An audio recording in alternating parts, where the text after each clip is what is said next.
팽창했던 박근혜 정부의 문고리 3인방 가운데 안봉근, 이재만 전 청와대 비서관이 긴급 체포됐습니다. 국정원에서 특수활동비 수십억 원을 뇌물로 받은 혐의입니다.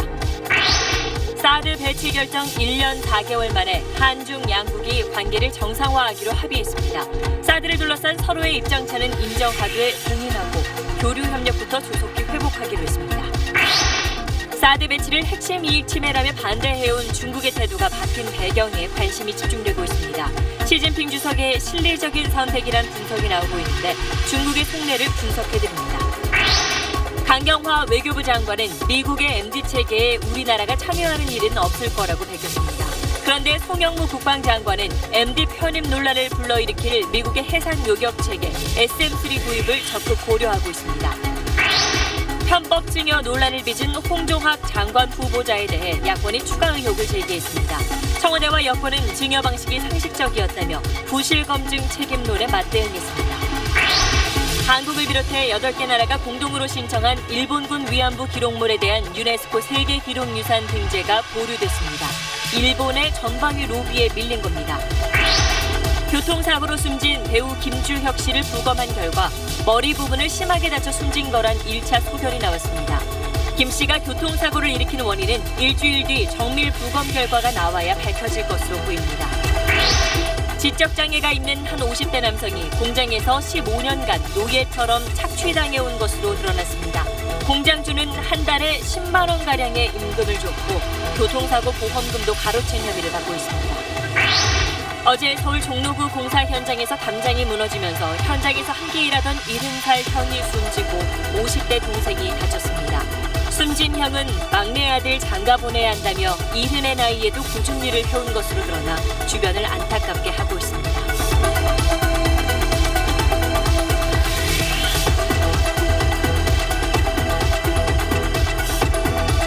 에너지를 쓰던 자동차가 수소로 에너지를 만드는 시대로 현대자동차. 여러분 안녕하십니까. 박근혜 전 대통령의 최측근이었던 안봉근, 이재만 두 전직 청와대 비서관이 국정원으로부터 수십억 원의 뇌물을 받은 혐의로 체포됐습니다. 이들은 청와대 근처에서 5만 원권 현금을 담은 가방을 전달받았다고 시인한 걸로 알려졌습니다. 문고리 3인방 가운데 그동안 국정농단 수사에 칼날을 피해왔던 두 사람도 결국 법의 심판대에 오르게 됐습니다. 오늘 첫 소식 먼저 윤나라 기자입니다. 국정조사도 탄핵 심판도 증인 출석을 거부하며 국정농단 조사를 빠져나갔던 이재만 전 청와대 비서관이 검찰에 체포됐습니다. 국정원 특활비 상납 받았습니까? 검찰 조사에 성실히 임하겠습니다. 아니. 채 1시간도 안 돼 안봉근 전 비서관도 검찰에 체포돼 이 전 비서관과 똑같은 소감을 남겼습니다. 수사에 성실히 임하겠습니다. 두 전 비서관은 박근혜 정부 초기인 2013년부터 지난해까지 이현수 전 국정원 기조실장으로부터 국정원 특수활동비 수십억 원을 뇌물로 받은 혐의를 받고 있습니다. 이 전 기조실장이 매달 1억 원쯤을 5만 원권 현금으로 가방에 담아 청와대 근처에서 두 사람에게 직접 건넨 것으로 조사됐습니다. 두 사람은 검찰에서 국정원 특수활동비를 받았다고 인정한 것으로 전해졌습니다. 검찰은 이런 정황을 확인하기 위해 두 사람의 자택과 사무실 등을 압수수색했습니다. 박근혜 전 대통령의 최측근 문고리 3인방 가운데 이미 구속 기소된 정호성 전 비서관에 이어 남은 2명도 사법처리 대상에 오른 겁니다. 검찰은 이들을 상대로 국정원에서 받은 돈의 규모와 사용처를 캐고 있습니다. SBS 윤나라입니다. 검찰은 이런 국정원의 청와대 금품 상납 의혹과 관련해 박근혜 정부 때 국정원장을 지낸 세 사람의 집을 모두 압수수색했습니다. 지난 정부에서 최고 정보기관의 수장이었던 사람들이 줄줄이 검찰에 나와 조사받을 걸로 보입니다. 계속해서 임찬종 기자입니다. 검찰은 최근 소환 조사한 이현수 전 국정원 기조실장으로부터 특수활동비를 청와대에 건넨 이른바 상납이 박근혜 정부 내내 정기적으로 이어졌다는 진술을 확보했습니다. 검찰은 정기적 상납이 당시 국정원장들의 지시로 이뤄졌다는 이현수 전 실장의 진술을 근거로 박근혜 정부에서 국정원장을 지낸 남재준, 이병기, 이병호 3명 모두의 자택을 오늘 동시에 압수수색했습니다. 검찰은 조만간 전직 국정원장 3명을 잇따라 소환해 청와대에 특수활동비를 상납한 경위를 따질 예정입니다. 특히 이런 행위가 박근혜 전 대통령의 지시에 따른 것인지를 집중 추궁할 계획입니다. 검찰은 이와 함께 국정원 측으로부터 돈을 받은 혐의로 조윤선 전 청와대 정무수석의 자택도 압수수색했습니다. 검찰은 조윤선 전 수석이 이현수 전 기조실장이 아니라 다른 인물로부터 국정원 자금을 받은 정황을 확보한 것으로 전해졌습니다.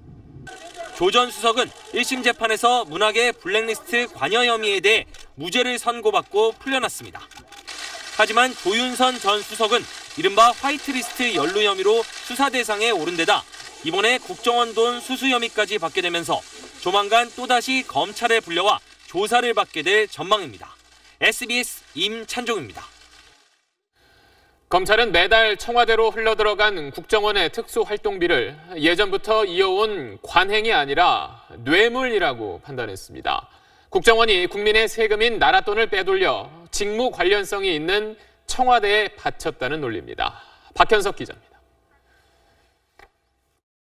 올해도 4,900억 원가량 배정된 국정원의 특수활동비는 수사나 정보 수집 활동 등 사용처를 밝히기 곤란한 경우에만 쓰도록 규정돼 있습니다. 검찰은 이런 돈이 본래 목적과 달리 국정원의 인사와 관리 감독 권한을 가진 청와대에 상납됐다면 뇌물로 봐야 한다는 입장입니다. 뭔가를 바라고 건네는 구체적인 대가성을 따지기 전에 직무 관련성이 있다는 점만으로도 뇌물죄가 성립한다는 겁니다. 개인 돈이 아니라 나라 돈을 빼돌려 상납이 이루어진 만큼 국정원은 횡령과 배임죄까지 적용할 걸로 알려졌습니다. 하지만 뇌물을 통해 바라는 바를 얻고자 하는 적어도 고의성 여부는 따져봐야 한다는 의견도 일각에서 제기됩니다. 청와대에도 매년 200억여 원의 특수활동비가 배정되고 있는데 부족한 활동비를 메우기 위한 편법 예산 배분으로 봐야 한다는 주장입니다. 따라서 검찰은 특수활동비 상납이 청와대 지시로 이루어졌는지는 물론 돈이 어디에 쓰였는지 등 용처의 불법성을 캐는데도 수사력을 모을 전망입니다. 검찰은 이 돈이 통치자금 명목으로 정치권으로 흘러들어갔을 가능성도 배제하지 않는 것으로 알려졌습니다. 수십억 원에 달하는 거액인 만큼 실제 정치인들에게 건네진 정황이 확인될 경우 파장은 더욱 커질 전망입니다. SBS 박현석입니다. 다음 소식입니다. 지난해 사드 배치 결정 이후 1년 4개월 동안 꽉 막혀있던 우리나라와 중국의 관계에 드디어 숨통이 트였습니다.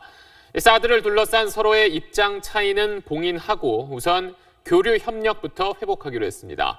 이런 관계 복원의 첫 조치로 다음 달 한중 정상회담을 열기로 했습니다. 먼저 정영태 기자입니다. 한중 양국 정부는 오늘 지난 석 달 동안 협상한 관계 개선 협의 결과문을 동시 발표했습니다. 먼저 사드를 둘러싼 기존 입장차를 재확인했습니다. 우리는 사드가 중국을 겨냥한 게 아니어서 중국의 안보 이익을 해치지 않는다. 중국은 자국의 국가 안보를 위해 사드 배치를 반대한다고 명시했습니다. 사드 배치에도 경제 보복에도 양국 모두 유감 표시는 하지 않았습니다. 다만 군사 당국 간 채널을 통해 사드 문제에 대해 소통하기로 합의한다는 문구가 포함됐습니다.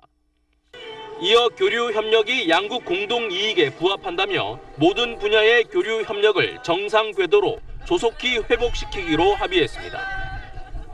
청와대는 입장은 입장이고 현실은 현실이라며 양측 입장을 있는 대로 표명한 뒤 사드 문제는 이 선에서 봉인한다는 메시지라고 설명했습니다. 관계 개선 첫 조치로 다음 달 APEC 정상회의에서 한중 정상회담을 열기로 했습니다. 정상적인 발전 궤도로 조속히 회복시켜 나가기로 한 합의 이행의 첫 단계 조치라 할 수 있겠습니다. 청와대는 오는 12월 문 대통령 방중과 내년 2월 평창올림픽의 시진핑 주석 방한도 추진 중이라고 설명했습니다. SBS 정영태입니다. 사드 추가 배치를 검토하지 않고 있습니다. 미국의 MD책에 참여하지 않는다는 3국 간의 군사동맹으로 발전하지 않을 것임을 분명히 말씀드립니다. 네, 어제 강경화 외교장관이 밝힌 이른바 3노 정책입니다. 사드 배치를 놓고 중국이 우려하는 부분들에 대해서 하지 않겠다고 확인을 해준 겁니다. 여기에 중국도 더 이상 문제 삼지 않기로 하면서 접점을 찾은 걸로 보이는데 아쉬운 결과라는 지적도 있습니다. 김웅수 기자가 취재했습니다. 取消部署萨德系统，撤出相关设备，中方将坚决采取必要的措施。 사드 배치에 중국이 강력히 반발한 가장 큰 이유는 사드가 사실상 미국의 미사일 방어 MD 체계로 활용될 수 있다는 의심 때문입니다. 즉 사드가 중국의 턱 미친 한반도에 배치되면서 북한 미사일뿐만 아니라 중국 미사일 운용까지 제약할 거란 겁니다. 우리 정부가 MD 체계에 참여하지 않고 사드 추가 배치도 없다고 못 박은 것도 바로 이런 의심을 거두려는 조치입니다. 일본이 사실상 미국의 MD에 편입된 상황에서 한미일 군사동맹을 부정한 것도 같은 맥락입니다. 하지만 이는 우리 정부의 기존 입장이기도 해서 우리 정부로서는 기존 입장을 정부 간 약속 형태로 더욱 명확하게 보장해주는 대신 중국은 한반도에 이미 배치된 사드에 대해선 더는 문제 삼지 않기로 하는 접점을 찾은 겁니다. 양측의 입장과 관심을 균형 있게 반영하기 위해 가능한 최선의 노력을 다한 결과라고 봐주시면 되겠습니다. 사드 갈등으로 고초를 겪는 우리 기업과 국민을 위해선 최선의 조치였다는 평가가 나오고 있지만 애초 사드 배치는 우리 주권에 따른 판단이었다는 점에서 저자세 협상 아니냐는 지적도 나오고 있습니다. SBS 김웅수입니다. 그렇다면 한반도 사드 배치를 국가 핵심 이익 침해라며 완강하게 반대해왔던 중국이 갑자기 이렇게 태도를 확 바꾼 배경도 궁금합니다. 거기에 어떤 속내가 숨어 있는 건지 베이징 정성엽 특파원이 분석했습니다. 합의에도 불구하고 중국 외교부는 사드 배치를 반대하는 입장에는 변함이 없다고 밝혔습니다. 다만 한국의 입장을 주의 깊게 들었으며 사드 문제를 적절히 처리하자고 발표문에 적었습니다. 종결이 아닌 진행형이란 여지도 남겼습니다. 我们希望韩方言行一致，将上述表态落到实处，妥善地处理有关的问题。 중국의 입장 변화가 감지된 건 지난달 북한의 6차 핵실험 때라는 게 베이징 외교가의 정설입니다. 중국이 북한에 대한 영향력 감소를 실감한 만큼 한국과의 갈등을 지속하는 건 동북아에서의 영향력이 악화될 수밖에 없다고 판단했던 겁니다. 사드 갈등이 지속될 경우 한국이 결국 미국이나 일본에 더 가까워질 수밖에 없다는 현실적인 판단도 있었을 것으로 보입니다. 트럼프 대통령의 방중이 임박한 것도 부담이 됐을 걸로 보입니다. 미국과 해결해야 할 현안이 산적한 상황에서 사드 문제가 걸림돌이 될 수 있기 때문입니다. 이번 사드 합의는 집권이기 신형 국제관계를 천명한 시진핑 주석의 실리적인 선택이라는 평이 많습니다. 즉 이익이 있으면 이 합의가 지켜지겠지만 그렇지 않을 경우엔 이 말이 바뀔 수 있는 모호성도 내포하고 있습니다. 베이징에서 SBS 정성엽입니다. 그러면 한중 협의 결과를 어떻게 봐야 하는 건지 청와대 출입하는 정유미 기자와 좀 더 이야기 나눠보겠습니다. 자, 오늘 발표문이 나온 걸 보면은 그동안 어떤 중국의 경제 보복에 대해서는 뭐 중국 쪽의 어떤 사과나 유감 표명 이런 언급이 하나도 없어요. 근데 결국 사드 갈등이 봉합됐다는 것, 이거 말고는 우리가 얻은 건 어떤 게 있는 건가요? 네, 이 지난 정부에서 추락한 이 한중 관계 신뢰를 좀 회복을 하고 네. 이 대중 관계 정상화에 시동을 걸었다. 이거는 큰 성과라고 할 수 있습니다. 청와대는 우리 입장은 바꾸지 않은 채 중국의 입장 변화를 이끌어냈다. 이렇게 평가를 했습니다. 이 사드 철회에서 꿈쩍도 안 했던 중국이 어찌됐든 이 사드를 철회할 수 없다는 우리의 현실을 인정을 했다는 얘기입니다. 하지만 이 그동안 중국의 보복이 이 국제적인 룰, 어떤 상도위를 무시하고 이뤄졌다는 점을 감안하면 이 얘기가 아예 빠진 거는 좀 아쉽기는 합니다. 이 협상이란 게 상대가 있는 거니까 좀 문제를 풀려면 아무래도 얻고 싶은 걸 다 얻긴 힘든 것 같습니다. 그런 점에서 아까 강경화 장관의 이야기를 저희가 들려드리기도 했지만 중국의 어떤 노골적인 안보 관련 요구를 우리가 사실 그대로 좀 받아들인 거 아니냐 이런 얘기도 있는데 뭐 야당에서는 굴욕 외교다 이런 말까지 지금 나오고 있어요. 네, 이 사드 문제가 이게 완전히 풀린 게 아니고 갈등만이 봉합이 된 상태인데 우리가 이른바 이 3노 약속을 해줬다는 거 이거는 쉽게 볼 문제만은 아닌 것 같습니다. 이 3노 약속 아까 보셨지만 사드 추가 배치 검토 안 한다, 미국 MD 체계 참여 안 한다, 그다음에 이 한미일 3국 안보 협력이 군사 동맹으로 발전하지 않는다는 거잖아요. 근데 이 북한의 추가 도발을 비롯해서 우리 안보 상황이 어떻게 바뀔지 모르는데 좀 지나치게 많은 약속을 해서 스스로 좀 족쇄를 채운 거다 이런 평가가 분명히 있습니다. 다만 이 부분에 대해서 이 청와대는 기존의 우리 입장에서 바뀐 건 없다 이렇게 설명하고 있습니다. 네, 뭐 일단 정치 외교적으로는 이런 뭐 뒷이야기가 나오고 있지만 일단 갈등이 봉합됐으니까 경제계 우리 업계 쪽에서는 그래도 반기는 분위기였어요. 그렇죠. 예, 중국 뭐 진출 기업은 물론이고 관광업계, 항공업계 모두 6허의 귀환을 좀 기대를 하고 있습니다. 평창 동계올림픽 특수까지 겹치면 이 부진 탈출이 좀 빨라질 것 같고요. 하지만 아직 이 교류 재개 상징이라고 할 수 있는 단체 비자를 통한 단체 관광 상품 재개 이건 아직 안 되고 있거든요. 이 분위기는 확인이 되지만 아직 가시적인 움직임은 없고 우리가 느끼기엔 좀 더 시간이 걸릴 것 같습니다. 움츠렸던 시장이 빨리 좀 살아났으면 좋겠네요. 잘 들었습니다. 네, 앞서 전해드렸듯이 우리가 미국 미사일 방어 체계에 편입되는 일은 없을 거라고 중국에 약속을 했는데 송영무 국방장관은 오늘 이와는 조금 다른 이야기를 했습니다. 미국 해상 요격 체계를 도입하는 걸 적극 고려하고 있다는 뜻을 밝힌 겁니다. 이 소식은 김태훈 국방전문기자입니다. 해군은 차기 이지스함 세 척을 2023년부터 전력화합니다. 무장으로는 탄도미사일 요격 체계인 SM-3와 항공기 요격이 주목적인 SM-6가 거론되고 있습니다. 군은 요격 체계를 확정하지 않았다는데 송영무 국방장관은 노골적으로 SM-3를 지지하고 있습니다.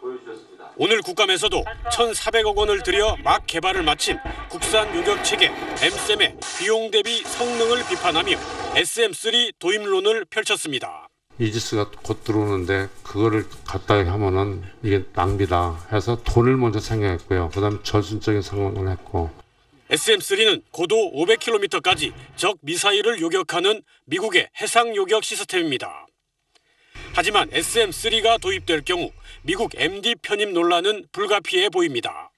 차기 이지스함이 SM-3와 관련 발사 시스템으로 무장하면 동해에서 중국 미사일을 탐지할 수 있는데 향후 한미 간 미사일 정보 공유 가능성이 제기되고 있기 때문입니다. 정의당 김종대 의원은 미국의 요구에 따라 합참이 새로운 한미일 미사일 정보 공유 협정을 검토하고 있다고 밝혔는데 세 나라가 모든 나라의 탄도미사일 정보를 실시간 공유하는 협정입니다. 이런 점 때문에 여권 일각에서도 SM-3의 북한 미사일 방어 효과와 MD 편입 논란의 폐해를 따져 SM-3 도입을 결정해야 한다는 주장이 나오고 있습니다. SBS 김태훈입니다. 지적장애를 가진 50대 남성이 15년 동안 공장에서 노예처럼 착취를 당했습니다. 그렇게 일하고 한 달에 받은 돈은 고작 10만 원이었습니다. 이 내용 잠시 뒤에 자세히 전해드립니다.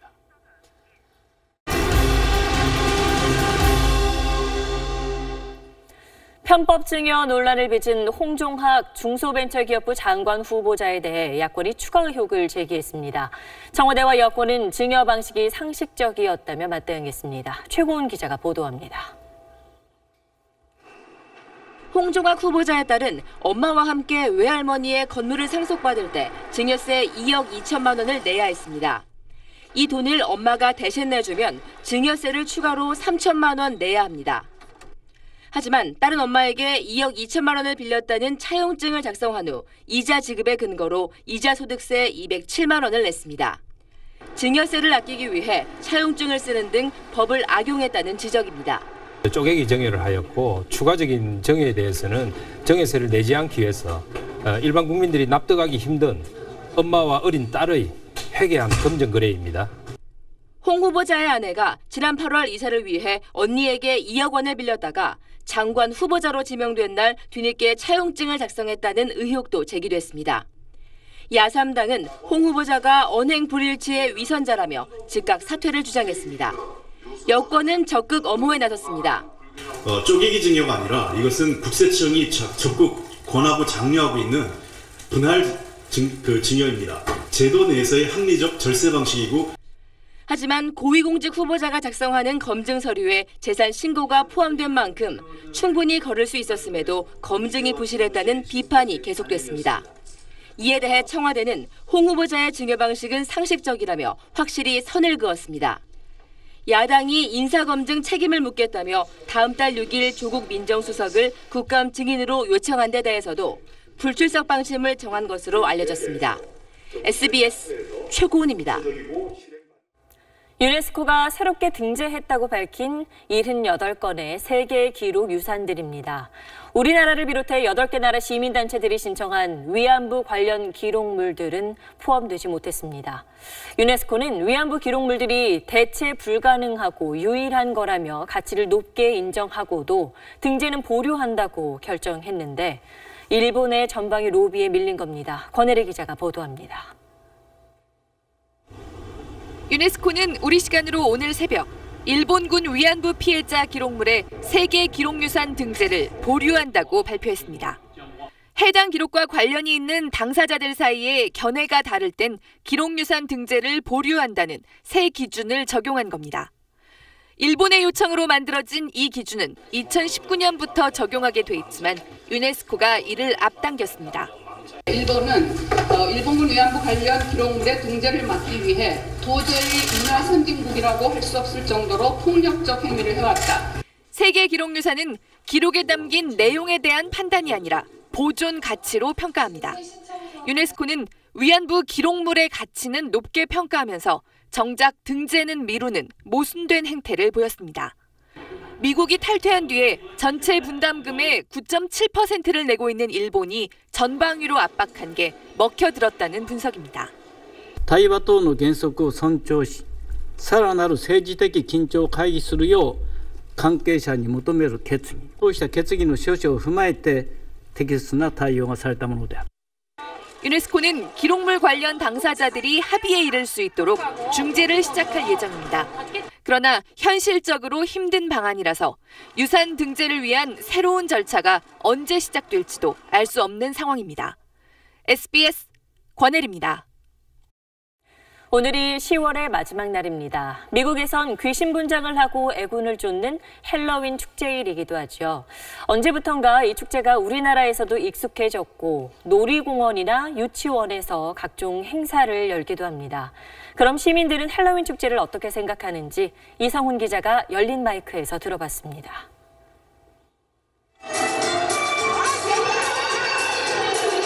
화려한 복장에 후방 막대기를 든 무용수들이 놀이동산에서 퍼레이드를 펼칩니다. 얼굴에 귀신 분장을 한 청소년들은 사진 찍기에 여념이 없습니다. 특히 서울 이태원에선 10월의 마지막 주말이면 헬로윈 맞이 길거리 축제가 열리고 요란한 파티가 계속됩니다. 한국에는 이런 명절이 없으니까 이제 친구들이랑 분장도 하고 하면 이제 신나고 재밌고 약간 그런 기분 즐길 수 있는 좋은 문화인 것 같습니다. 파격적인 복장과 분장을 하고 거리를 활보하는 헬로윈은 평범한 일상 속의 작은 일탈이기도 합니다. 젊은 친구들이 놀 게 많이 없는데 할로윈으로 인해서 활기차져지고 그리고 억눌렸던 것들이 많이 해소할 수 있는. 하지만 어린아이를 둔 부모들의 생각은 조금씩 달랐습니다. 어린이집이나 유치원에서 외국 문화를 경험하게 한다며 헬로윈 파티를 하는데 아이를 위한 의상 마련 등이 부담스럽다는 겁니다. 어린이집에 할로윈데이라서 그런 복장을 입혀가지고 보내야 하잖아요. 그러면 또 구입을 해야 하는 면에서 상업적이다라는 느낌도 들고 친구들 간에 비교가 되는 면도. 서울 이태원은 특히 이맘때면 만취한 사람들로 몸살을 앓습니다. 밤낮으로 2박 3일 동안 그냥 흥청망청 마시고 막 취해서 그러고 있는 것들이 굉장히 생산적이지 못하고 소모적인 일에 너무 심취돼 있다. 축제 기간은 특별히 음주 사고가 많습니다. 그 음주로 인해서 폭행이나 시비로 이어질 확률이 상당히 많고요. 음주를 자제해서 그 즐거운 축제를 즐기셨으면 좋겠습니다. 자극적인 분장과 파티로만 헬로윈이 확산하고 있는 건 아닌지 돌아볼 필요가 있습니다. SBS 이성훈입니다. 어제 숨진 배우 김주혁 씨에 대한 부검이 오늘 이뤄졌습니다.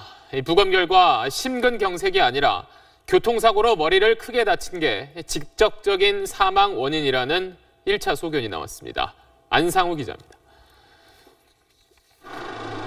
배우 고 김주혁 씨에 대한 부검은 오늘 오전 국립과학수사연구원에서 3시간 동안 진행됐습니다. 부검 결과 김 씨의 직접 사인은 두부 손상이었습니다.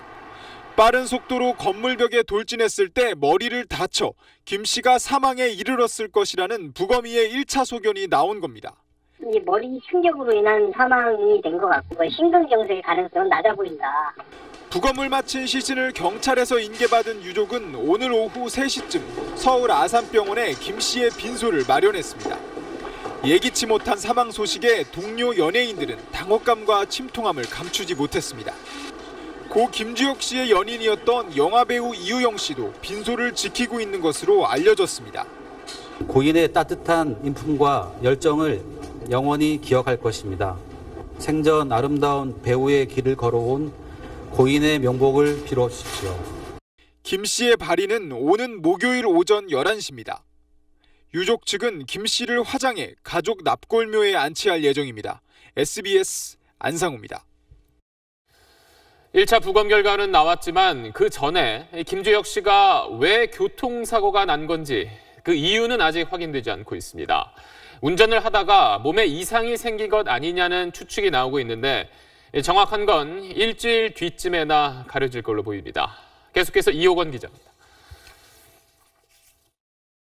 사고 당시 김주혁 씨는 집에서 피부과 병원으로 가는 길이었습니다. 뒤따르던 차량의 블랙박스 영상입니다.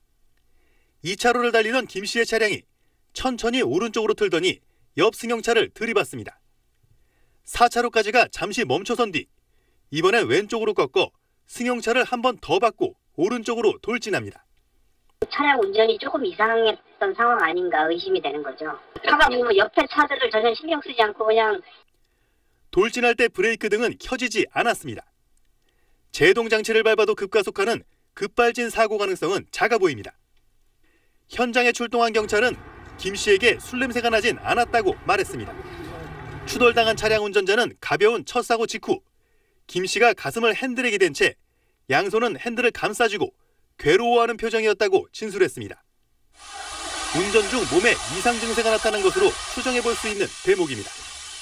이에 대해 국과수는 부검 1차 소견으로 심근경색 가능성은 작다고 밝혔고 소속사도 특별한 지병은 없다고 말했습니다. 술은 거의 못 먹는, 한 방울도 못하는 친구고 건강엔 이상이 없었던 걸로 알고 있습니다. 수면제 같은 약물 복용 가능성도 거론됩니다. 사고 현장 잔해에선 비염 치료제와 식도염약만 발견됐습니다. 구체적 사고 원인은 일주일쯤 뒤 정밀 부검 결과가 나와야 가능할 것으로 보입니다. SBS 이호건입니다. 서울 종로의 한 공사 현장에서 담장이 무너져 형제가 매몰됐다가 70대인 형이 숨졌다는 소식 어제 전해드렸습니다.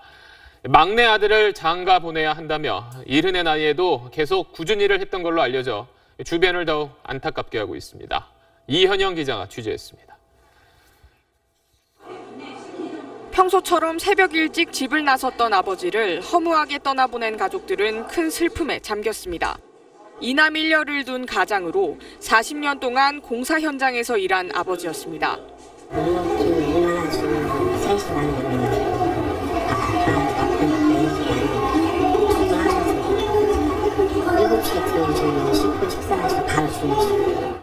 어제 낮 김 씨는 하수관 배관 공사 현장에서 담벼락이 무너지는 바람에 흙더미에 묻혀 숨졌습니다. 함께 사고를 당했다 가까스로 목숨을 건진 동생은 형이 막내 아들이 장가가는 날을 기다려왔다고 말합니다. 막내를 보내면 내가 결혼시키면 난 내 할 일 다 하고 참 어이 없겠다. 근데 좀 결혼 못 시키니까. 일장을 받으면 꼭 손주들 선물을 챙기는 사랑 많은 할아버지이기도 했습니다. 형님이 조금 벌면 형수 그 아픈데 치료비에서 거의 다 들어가고 손주들 가자 좀 사주고. 동생 김 씨는 공사 현장에서 돌덩이가 굴러떨어져 자신이 손으로 막기도 했다며 위험했던 현장 상황에 대해 분통을 터뜨리기도 했습니다. 경찰은 현장 관리자와 건설회사 등을 상대로 안전관리에 문제는 없었는지 조사하고 있습니다. SBS 이현영입니다. 지난 2013년 검찰이 국정원 댓글 사건 수사에 나서자 국정원에서 대응팀을 만들었는데 여기에서 일했던 변호사가 어젯밤 숨진 채 발견됐습니다. 스스로 목숨을 끊은 걸로 보이는데 숨지기 하루 전에도 투신을 시도한 정황이 확인됐습니다. 민경호 기자입니다.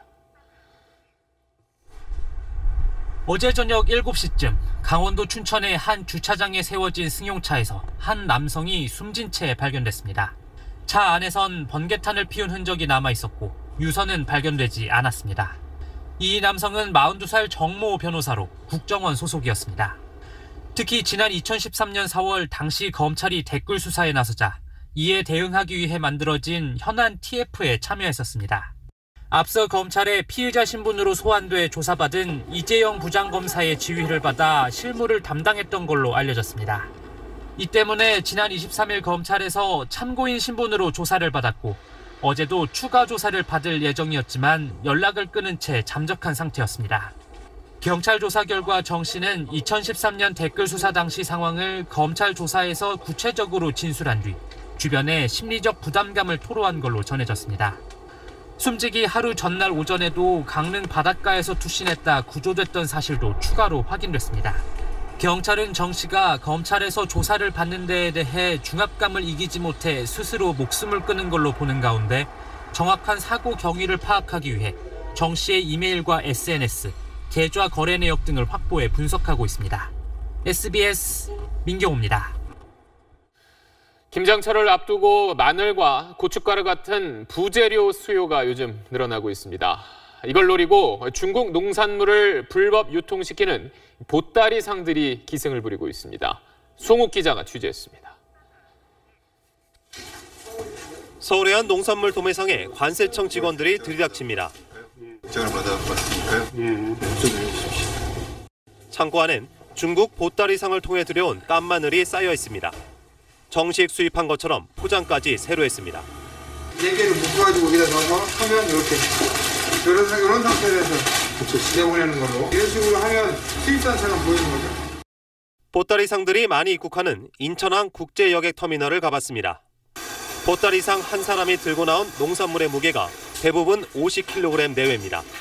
농산물을 정식 수입하면 200에서 600%대의 높은 관세가 붙지만 1인당 50kg까지는 자가 소비용으로 인정받아 관세를 물지 않습니다. 문제는 이들 농산물의 경우 정밀 검역이 이루어지지 않아 안전성에 문제가 있을 수 있다는 점입니다. 최근 이런 식으로 들여온 중국산 생강에서 위염과 인후염을 일으키는 이산화황이 기존치를 9배 초과해 검출되기도 했습니다. 보따리상들이 들여오는 중국 농산물은 연간 17,000톤에 달합니다. 관세청은 김장철을 앞둔 데다 내년부터는 1인당 무관세 한도가 40kg으로 줄어드는 것을 앞두고 중국산 농산물 불법 유통이 기승을 부릴 것으로 보고 단속을 강화하기로 했습니다. SBS 송욱입니다. 요즘 어린이용 학습지를 푸는 어른들이 늘고 있습니다. 어릴 때 풀었던 간단한 산수나 외국어 문제를 풀고 똑같이 선생님에게 채점도 받는 겁니다. 자, 과연 여기에는 어떤 심리가 숨어 있는 건지 한지연 기자가 취재했습니다. 덧셈, 곱셈, 간단한 산수 문제부터 날일, 달월 같은 초보적인 한자에 니하오, 기초적인 어학까지 누가 봐도 어린이용 학습지를 어른이 풀고 있습니다. 시작. 정해진 시간보다 빨리 풀면 마치 아이를 대하듯 선생님 칭찬이 이어집니다. 진짜 잘했다. 어떻게 이렇게 잘했어? 빨간 펜으로 어렸을 때 받은 것처럼 이렇게 체크를 해주세요. 칭찬받는 느낌이고요. 좀 성인 되고 나서부터는 좀 느끼기 힘들었던 그런 기분을 좀 느끼죠. 이 어린이용 학습지 회사는 최근 성인 회원수가 3배 가까이 늘었습니다. 성인 회원을 위해서 따로 마케팅 활동을 한 건 아닌데요. 좀 특이한 현상이라고 보고 있습니다. 어린 시절 취미를 다시 찾는 사람도 늘었습니다.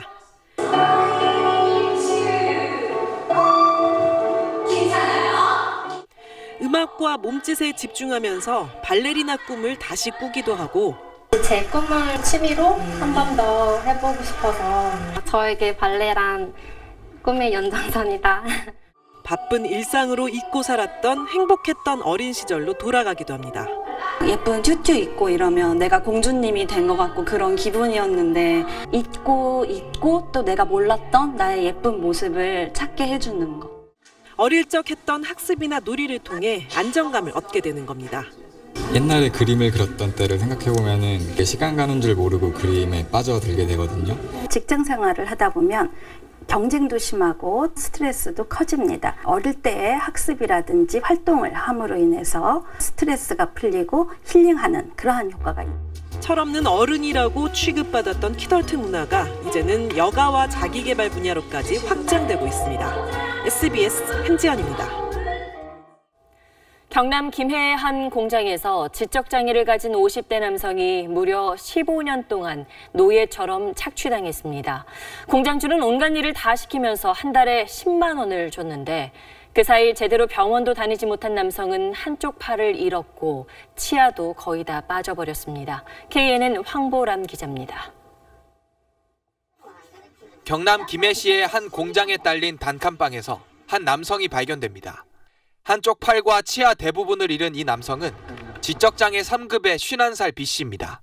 지난 1999년 공장 주인 57살 A씨는 B씨를 이 공장으로 데려왔고 15년 동안 일을 시켰습니다.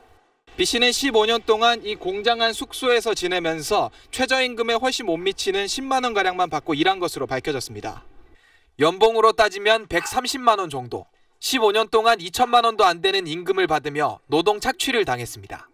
여기다 공장주는 지난 2014년 B씨가 교통사고로 일을 하지 못하게 되자 보험금 등 4천만 원 상당을 가로채기도 했습니다.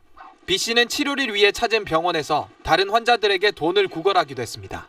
당뇨 합병증으로 사고당한 팔이 괴사가 되니까 절단한 상태거든요. 그로 인해서 나온 휴업급여, 장애임금까지 모두 착복을 한 것입니다. 경찰은 공장주를 구속하고 B씨를 장애인 보호기관에 인계했습니다. 경찰은 또 같은 공장에서 다른 장애인 한 명도 일을 했었다는 정황을 포착해 추가 조사를 벌이고 있습니다. KNN 황보람입니다. 반려동물을 키우는 인구 1000만 시대입니다. 다른 사람에게 해를 입히거나 불편을 주지 않는 반려견 문화 정착을 위해 연속 보도를 준비했습니다. 최근에 개 물림 사고들을 보면 갑자기 개가 공격적으로 돌변하는 경우가 많았는데 첫 보도로 반려견의 본능적인 공격성을 줄이는 방법을 소개합니다. 노동규 기자입니다. 생후 1년이 넘은 게 엔젤이 기자를 보자마자 달려들며 짖습니다. 조용, 이제 조용.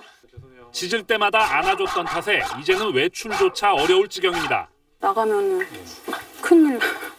너무 짖어서. 추석 때도 막 밖에 나갔다가 시장 사람들한테 욕먹고. 동물행동 전문가와 나가봤습니다. 주인을 끌고 다니시피 하며 보이는 대로 짖어댑니다. 조용! 지금 습관 바로처럼 좀 짖게 돼 있잖아요. 주인한테 자꾸 의존도가 높아져서 그렇게 돼요. 집안에서 주인과 1대1 애착 관계만 형성되다 보니 타인과 어울리는 사회성이 떨어진 건데 1인 가구가 늘면서 이런 개가 많아지는 추세입니다. 통제할 수 있는 능력을 기르셔야 됩니다. 딴 생각을 짓지 못하도록 하기 위해서 방향 바꾸기를 먼저 연습을 해서요. 20분 남짓 목줄로 통제하는 훈련을 했을 뿐인데 엔젤의 짖는 빈도가 확 줄었습니다. 많이 괜찮아진 것 같아요. 엄청 많이. 짖지도 않고. 생후 1년 넘은 어른 개는 산책 시 반드시 2m 미만의 짧은 목줄을 쓰고 주인에 맞춰 걷게끔 훈련해야 합니다. 긴 줄로 이곳저곳 돌아다니며 냄새를 맡게 놔두면 사냥 본능을 깨울 수 있다는 겁니다. 원하는 대로 어떠한 냄새를 맡게 해주게 되면은요, 먹이 활동을 통한 사냥 본능이 더 커지게 된다는 거죠. 타인을 보고 공격을 하거나 그리고 자기 영역을 지키고자 하는 것이 본능적으로 강해집니다. 훈련된 개라도 언제든 공격성이 나올 수 있습니다. 귀엽다고 남의 개를 함부로 만져선 안 되고 큰 개가 달려들 땐 당황해서 소리를 질러선 안 됩니다.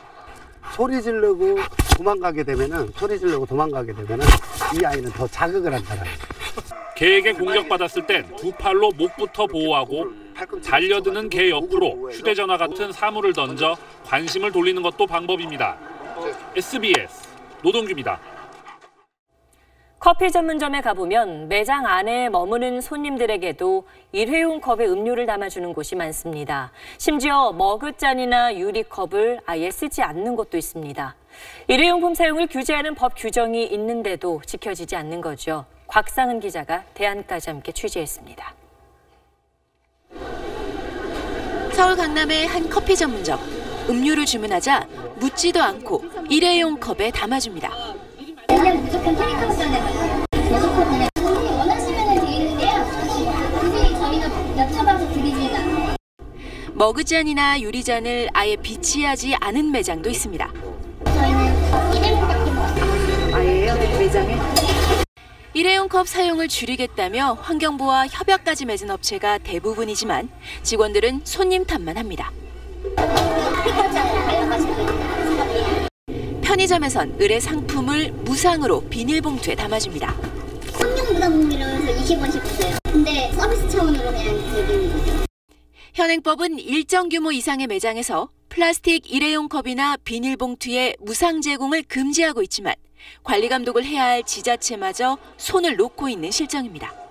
머그컵 줄라 그러면은 사람들이 좀 싫어하는 것 같더라고요. 이런 싸움도 일어날 뿐더러 단속하기는 힘들겠죠. 그 사이 한동안 감소 추세던 일회용 컵 사용량은 최근 다시 증가세로 돌아섰습니다. 환경단체들은 정부가 일회용 컵 보증금제 도입을 서두르고 모니터링도 강화해야 한다고 말합니다.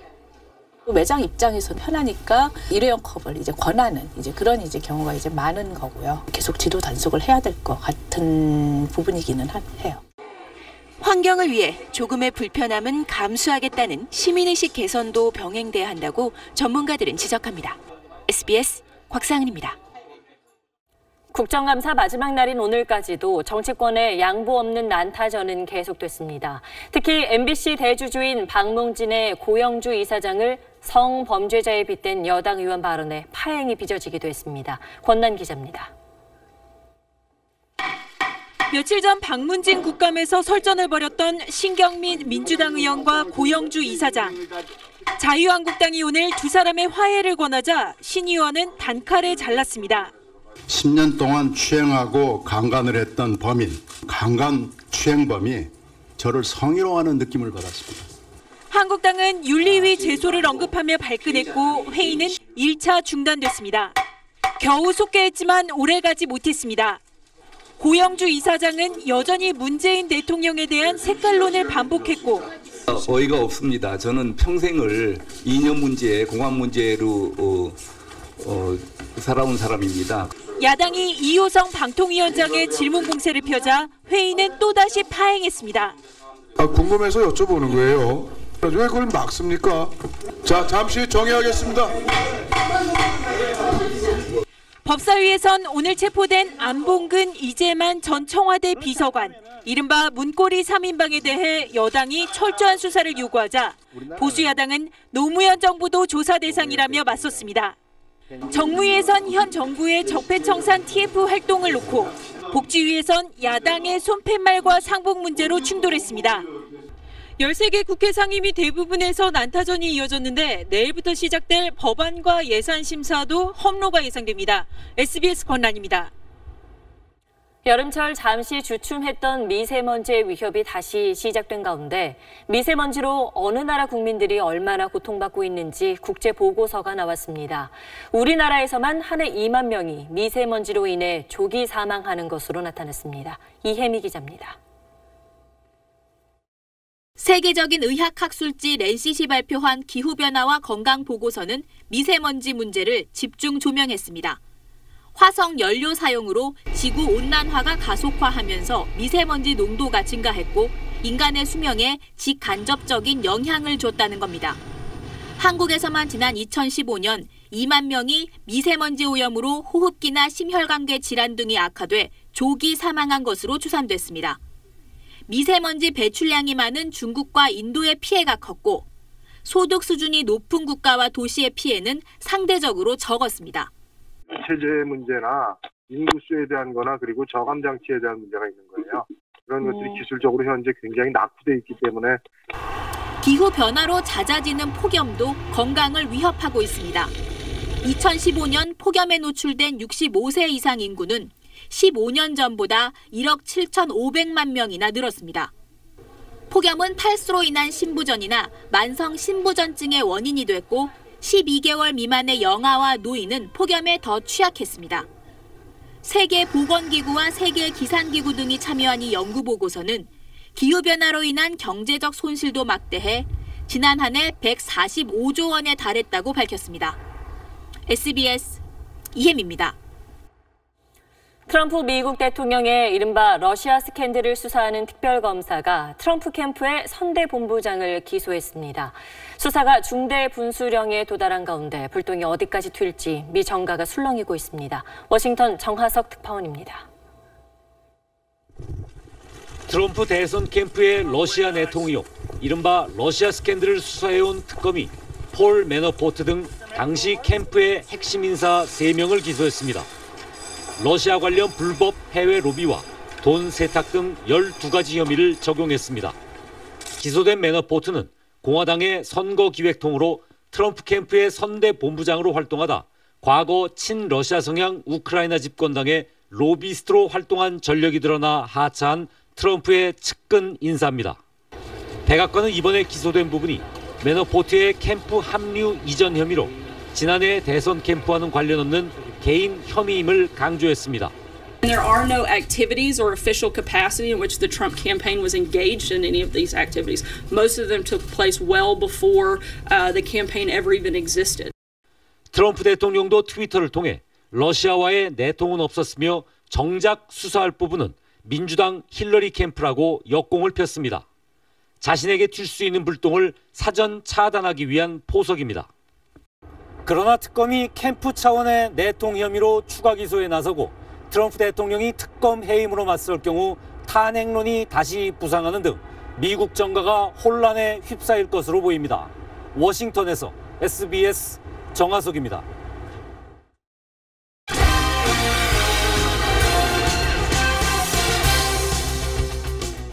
스포츠 뉴스입니다. 평창 동계올림픽을 밝힐 성화가 조금 전 개최국인 우리나라에 넘겨졌습니다. 성화는 전 세계편으로 내일 인천에 도착한 뒤 개막일까지 전국을 돌며 봉송됩니다. 아테네에서 정희돈 기자입니다. 제1회 올림픽이 열린 아테네 파나티나이코 스타디움에 아리랑이 울려 퍼지고 비보이 공연도 함께 펼쳐집니다. 그리스 전통 복장을 한 여사제들의 무용 공연에 이어 1992년 알베르빌에서 첫 동계올림픽 금메달을 따냈던 쇼트트랙 스타 출신의 김기훈 씨가 그리스 전역을 돈 성화를 들고 행사장으로 들어옵니다. 이희범 평창올림픽 조직위원장이 지난 24일 채화된 성화를 그리스 올림픽위원회로부터 넘겨받은 뒤 그 불꽃을 안전 램프에 옮겨 담습니다. 최대 57시간 동안 꺼지지 않도록 특수 제작된 안전 램프에 보관된 성화는 잠시 후 전세기로 옮겨져 귀국길에 오릅니다. 성화를 운반하는 운반 기구도 아주 안전하게 제작이 돼 있고요. 모든 국민들과 함께 한다는 차원에서 이코노미석에 타고 가도록 이렇게 하고 있습니다. 성화는 올림픽 개막 100일 전인 내일 오전 인천공항에 도착한 뒤 개막일인 내년 2월 9일까지 전국 2018km를 돌며 올림픽 열기를 띄우게 됩니다. 대한민국에 이제 성화가 도착하면 좀 더 성화 봉송을 통해서 올림픽 열기가 더 뜨거워졌으면 좋겠습니다. 마침내 평창올림픽 성화가 한국으로 갑니다. 이제 전 세계인들의 관심은 올림픽 개최지 평창으로 쏠리고 있습니다. 아테네에서 SBS 정희돈입니다. 기아의 한국 시리즈 11번째 우승의 1등 공신은 단연 에이스 양현종 투수였습니다. 2차전 완봉승에 이어 어제 5차전에선 우승을 확정하는 투혼의 구원 역투로 오랫동안 기억될 명장면을 만들었습니다. 이성훈 기자입니다. 기아가 한 점차 살얼음판 리드를 지키던 9회 말 기아 팬들의 천둥 같은 함성 속에 그라운드를 밟으며 양현종은 먼저 세상을 떠난 옛 동료들과 열성 팬에게 힘을 달라고 기도했습니다. 정말 많이 도와달라고 하늘에 있는 뭐 두한이나 뭐 호세리만 선수나 뭐 초로나나 뭐 기도도 많이 했고 첫 타자에게 볼넷을 내주고 흔들리던 양현종을 안정시킨 건 포수 김민식의 유머였습니다. 뭐 대투수가 지금 긴장하냐고 정말 웃으면서 뭐 한번 해보자고 하는데 뭐 거기에 제 스스로도 힘도 많이 났었고요. 좀 동료의 실책으로 절체절명의 위기에 몰렸지만 자신의 공을 믿었습니다. 과감한 직구승부로 두 타자를 범타 처리해 극적으로 우승을 확정한 뒤 8년 동안 참았던 포효를 토해냈습니다. 오늘 같은 경우는 제 스스로에게 좀 칭찬을 좀 하고 싶어요. 네. 가을 잔치를 통해 이 시대 최고의 에이스로 자리매김한 양현종. 사상 첫 정규 시즌과 한국 시리즈 MVP 동시 석권까지 노릴 수 있게 됐습니다. SBS 이성훈. 프로배구 현대캐피탈의 거포 문성민 선수가 V리그 최초로 서브 에이스 250개를 돌파했습니다.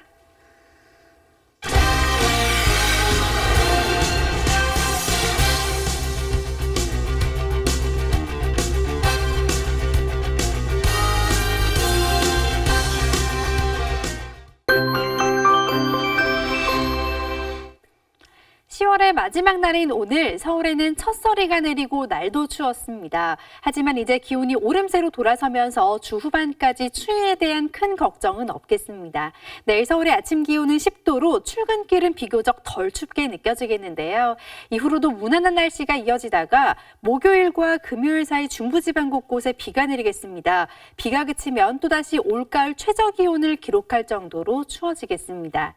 내일도 미세먼지 걱정은 없겠는데요. 하지만 중부지방은 밤부터 국외 오염물질이 유입되면서 미세먼지 농도가 높아지는 곳이 있겠습니다. 내일 전국에 가끔 구름 많다가 점차 흐려지겠습니다. 서울을 비롯한 수도권 지방으로는 날이 점차 건조해지겠고 동해안을 중심으로는 바람이 조금 강하게 불겠습니다. 이번 주 날씨 변화가 심하니까요. 건강관리도 잘해주셔야겠습니다. 날씨였습니다. 논란이 되고 있는 홍종학 장관 후보자의 증여 방식을 청와대가 오늘 상식적이라고 해명했는데 과연 얼마나 많은 사람들이 이걸 상식으로 여길지는 의문입니다. 만약 누구나 알고 있는 상식이라면 이렇게 긴 설명과 해명은 아마 필요 없을 겁니다. 뉴스 마치겠습니다. 고맙습니다.